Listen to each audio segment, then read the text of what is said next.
เรียนออนไลน์หยุดเชื้อเพื่อชาตินะครับทุกคน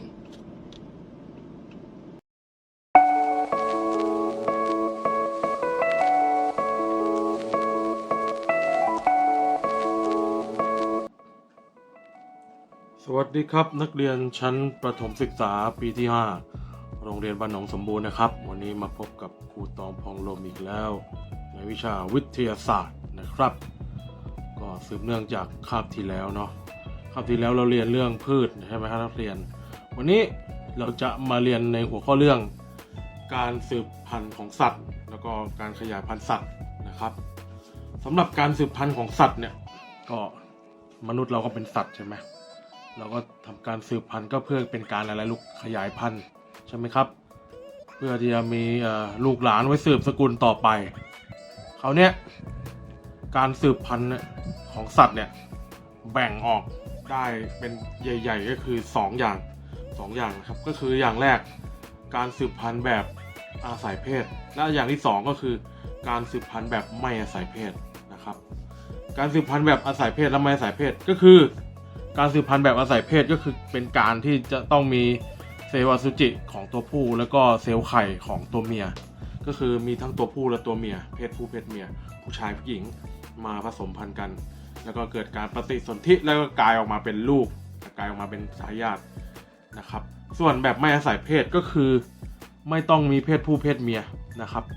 ก็เป็นการแตกตัวแตกหน่อแตกอะไรอย่างนี้ได้นะครับเช่น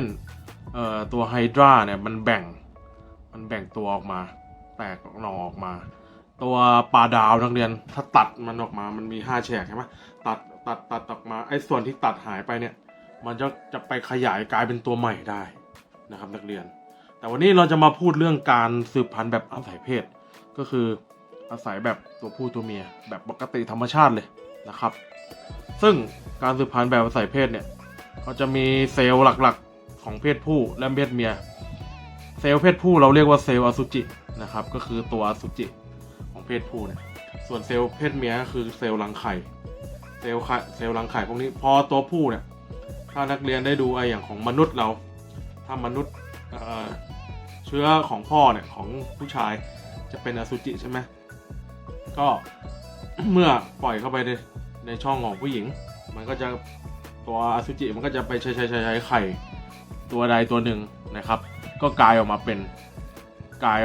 ไปอยู่ในรังไข่แล้วก็ไปปฏิสนธิกับรังไข่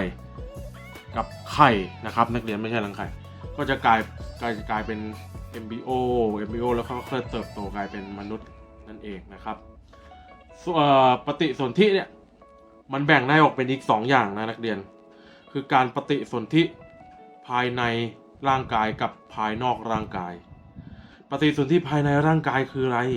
ก็คือการที่เชื้ออสุจิมาผสมพันธุ์อยู่ข้างในตัวของแม่ในเพศแม่คือภายในตัวไม่ว่าจะออกลูกเป็นไข่กันหรือจะออกลูกเป็นตัวหรือจะฟักข้างในข้างนอกตัวอันนี้เขาเรียกปฏิสนธิภายในนะครับส่วนปฏิสนธิภายนอกร่างกายเช่นอะไรนักเรียนก็คือการที่ตัวเมียเนี่ยปล่อยไข่ออกมาสู่ข้างนอกตัวแล้วให้ตัวผู้ไปฉีดเซลล์อสุจิข้างภายนอกของร่างกายแล้วไข่กับตัวอสุจิผสมกันภายนอกร่างกายของสัตว์นั้นๆปุ๊บมันก็จะคลอดออกมาแล้วก็โตออกมาภายนอกไอ้พวกเนี้ยเช่นอะไรบ้างนักเรียนเช่นกบนักเรียนเดี๋ยวดูวัฏจักรของกบนะครับตามรูปนะนักเรียนตามรูปก็คือกบเนี่ยมันก็เกี่ยวพาราสีกันบีบรัดกันตัวเมียก็ปล่อยไข่ออกมาเป็นฟองๆวอดๆเล็กๆเป็นฟองๆเหมือนคล้ายๆปลากัดมันจ้องตากันแล้วตัวเมียก็ปล่อยไข่ออกมาแล้วตัวผู้ทำไงครับตัวผู้มันก็ฉีดน้ำอสุจิของมันลอยขึ้นไปให้ไปผสมกันในไข่อยู่บนผิวน้ำอย่างไข่กบเนี่ยมันก็จะไข่ไว้ที่บริเวณแถวป่าแถวกอหญ้าอะไรอย่างนี้เพื่อป้องกันศัตรูอื่นนะครับปลากัดถ้าเราเคยเลี้ยงปลากัดแล้วก็ให้ถ้าตัวผู้มาฉีดไข่ออกข้างนอกแล้วก็ตัวผู้กลับคืนมาพวกนี้ก็จะไปผสมไปปฏิสนธิกันภายนอกร่างกายนะครับเพราะนั้นการปฏิสนธิภายในกับภายนอกก็ต่างกันตรงนี้นะครับ สำหรับภายในก็ออกสัตว์ทั้งหลายบนโลกก็ออกลูกได้ทั้งเป็นตัวแล้วก็เป็นไข่ใช่ไหมแต่ถามว่าไอสัตว์ที่ออกลูกเป็นไข่อะสัตว์ที่ออกลูกเป็นตัวไม่มีไข่เหรอมีสัตว์ที่ออกลูกเป็นตัวไข่ก็คืออยู่ภายในร่างกายต้องคือไข่อะไม่สามารถคลอดออกมาแล้วก็ให้ออกมาข้างนอกได้เพราะว่าระบบโครงสร้างของสัตว์ที่ออกลูกเป็นตัวเนี่ยไม่มีเปลือกไข่เช่นมนุษย์เป็นต้น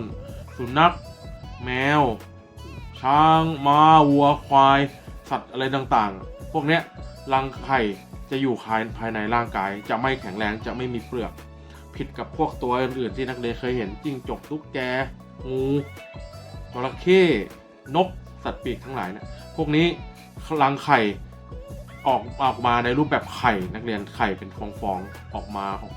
ไข่ออกมาเพราะรังไข่มีเปลือกแข็งแรงพวกนี้ปฏิสนธิภายในตัวแล้วก็เกิดเป็นไข่ออกมาแล้วก็ฟักเอาไข่ออกมาข้างนอกแล้วจริงๆทารกที่อยู่ในร่างกายของตัวแม่เนี่ยมันมีความอบอุ่นจากแม่ใช่ไหมสัตว์ที่ออกลูกเป็นตัวเนี่ยแต่สัตว์ที่ออกลูกเป็นไข่ความอบอุ่นได้จากการอะไรจากการกกหรือการฟักนั่นเองสังเกตไหมพวกไก่นักเรียนเลี้ยงไก่ที่บ้านมีนกมีอะไรพวกนี้สัตว์พวกนี้จะต้องตัวเมียจะต้องนอนกกไข่ให้อบอุ่นนะครับก็ประมาณนี้นะครับสำหรับสัตว์เลี้ยงลูกไม่ใช่ดิสำหรับการปฏิสนธิภายในแล้วก็ภายนอกร่างกายนะครับของการสืบพันธุ์แบบอาศัยเพศนะครับนักเรียนก็เดี๋ยวตามรูปเนี่ยนักเรียนดูรูปครูจะมีรูปผีเสื้อเห็นไหมผีเสื้อก็ตัวผู้กับตัวเมียก็ปฏิสนธิการภายในร่างกายแล้วก็ตัวเมียก็ผีเสื้อก็ไข่ออกมาเป็นบนใบไม้ก็มาเป็นหนอนแล้วก็กลายเป็นดักแด้ใช่ไหมครับนักเรียนก็สำหรับวันนี้ก็มีเนื้อหาอยู่ประมาณเท่านี้นะครับนักเรียนแล้วก็จดใส่สมุดให้ดีแล้วกันว่าแบ่งแยกให้ได้ว่าครูสอนอะไรไปสืบพันธุ์แบบอาศัยเพศแล้วไม่อาศัยเพศคืออะไรปฏิสนธิภายในภายนอกคืออะไรครูก็จะออกข้อสอบให้พวกเธอนะครับก็สำหรับวันนี้ก็ต้องขอลาไปเพียงเท่านี้นะครับคาบต่อไปที่หน้าจะสอนเรื่องอะไรเดี๋ยวคอยติดตามชมและรับฟังได้นะครับสำหรับวันนี้ต้องขอกล่าวคำว่าสวัสดีครับนักเรียน